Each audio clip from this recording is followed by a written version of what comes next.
Why do you think this run defense has been just so consistently good for y'all? What is it about what y'all do that just makes it so tough? Well, I think it also has been mindset. I think everybody on our defense comes in with the mindset that we're going to make every team one-dimensional and force them to try to beat us that way. And then we just go out and execute. I think our coaches, DA, position coaches as well, they put us in great positions to be able to go out there and execute a game plan, to be able to stop the run and make teams one-dimensional. And then it's just on us to go out there and make those plays and force teams to have to throw the ball. Next one's from Mike Triplett. Sheldon, I was going to ask about the same thing, and I'm curious, how much pride you guys take in first of all, this streak that you still have going of no 100-yard rushers, but just in general, the idea that you've developed this reputation as a team that you probably shouldn't even bother trying to run against. Yeah, we take pride in that. I think, especially being an interior guy, rushing the passer is great. I love to do that, with the best of them. But, being able to, to physically stop another human from moving you off the ball and being able to make tackles in the backfield and stopping teams from being able to truly stick to their game plan. I don't think any team goes into a game saying, hey, we're going to abandon the run after, 7 or 8 carries or something like that. So being able to stop a team early and often and make a team say, yeah, there's no point of even trying anymore. That's definitely something, I take pride in and my fellow D-line mates take pride in as well. And then is there any trade-off? Because you guys have had some inconsistency in other areas on defense. Is there any trade-off to devoting that much effort to stopping the run has left you vulnerable in other areas, or that's not the case? No, I don't think so. I think, listen, we're just, as far as it goes, stopping the run, we're just kind of clicking on all cylinders right now. So we just got to kind of get everything else corrected and fix some little things, here and there. And once we get those things, clicking on all cylinders as well, our defense will be exactly what we expect it to be. So, no trade-off. I think we bust our ass to do everything right on defense, stop the run, defend the pass, rush the passer. It's just still some things we got to correct. And we always say, it's a beautiful thing to be sitting at 4-2 and still know you haven't played your best football. So we're excited about that, and we'll continue to move forward and correct those things and get everything on the right page. Next one's from John DeShazer. Sheldon, 3 straight wins for the team. What have you seen overall throughout the team that you feel like you guys have done consistently to get those 3 consecutive wins?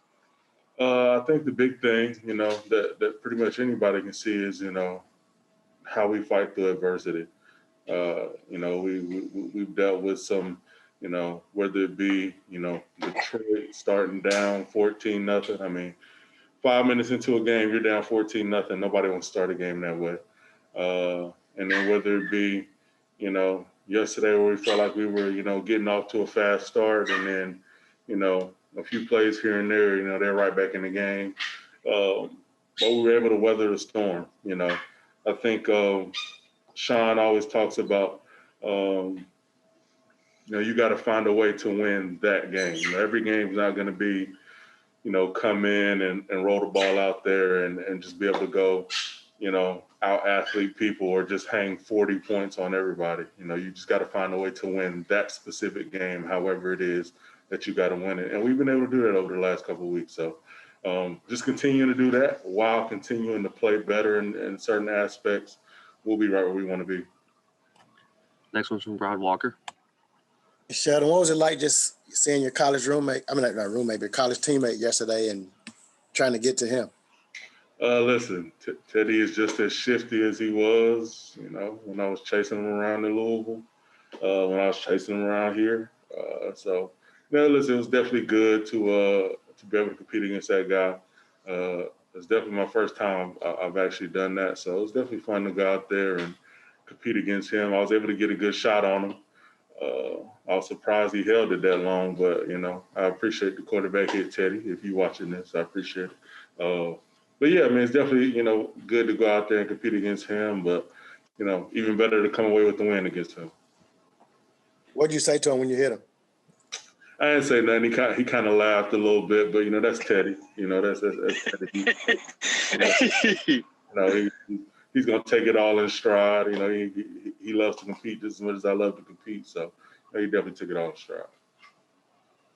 Next one's from Luke Johnson. Sheldon, I'm assuming most of the time the offense is on the field. You guys aren't really necessarily watching them. You're getting ready for what you have to do. But when they're in a 2-minute drill, are you kind of paying more attention than usual? And what would you think of that drill Drew put together at the end of the first half yesterday?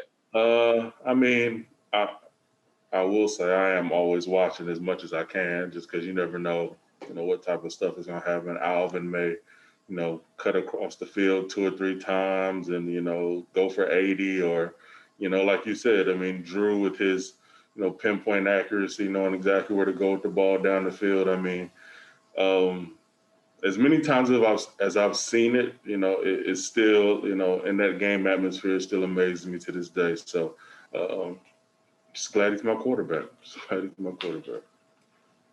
Next one's from Amy Just. Yeah, no, technically no shimmies yesterday, but you had that quarterback hit and that big tackle for loss there. How, confident do you feel in your, abilities now that we're midway through the season and you have the injuries behind you?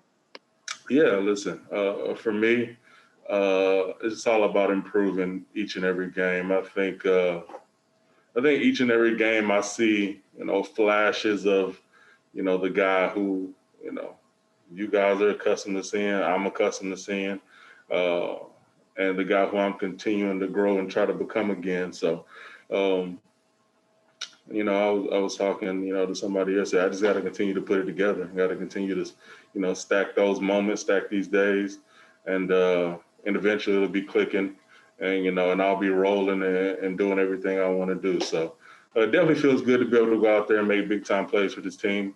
I just got to continue to work my ass off, do everything I need to do to stay healthy, and those plays will continue to come for me. Next one's from Brett Martell. Hey, Sheldon, you touched on this with John's question a little bit. I'm wondering how familiar this season is beginning to feel relative to the last 3. Just considering how there seemed to be a similar early season stumble, and then the team increasingly kind of built off of that. I mean, listen, we don't ever plan for an early season stumble or anything like that. But like I said, adversity to start a season is nothing new to us. We faced it before. We know what it takes to get on a roll and start winning some games.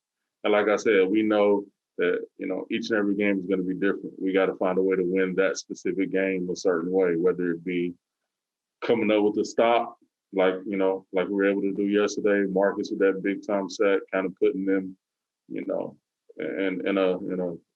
a really backed up field goal range. If he doesn't get that sack, then, it's, maybe a more manageable field goal for that guy to, be able to come through and make, or whether it be a shootout, and Drew has to go orchestrate a 2-minute drill and be able to, win the game for it. So I think adversity is nothing new to us.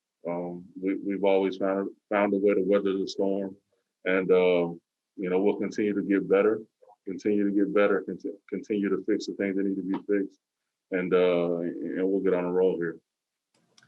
Okay, last question is from Mike Triplett.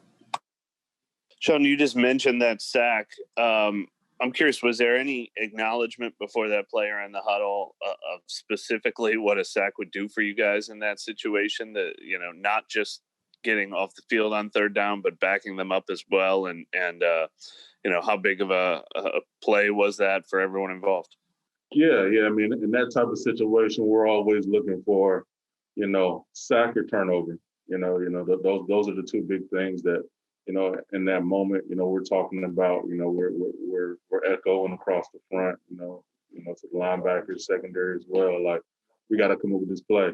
and and for Marcus to come up with that play, obviously, him getting back on the field and being that playmaker for us, it couldn't have come at a bigger moment. And like I said, that's a play that really kind of put them in that field goal range where it was going to be a tough one for that guy to make, and and he was just short. So that was a big time play. Cool. We're all set. Thank you, Sheldon. No problem.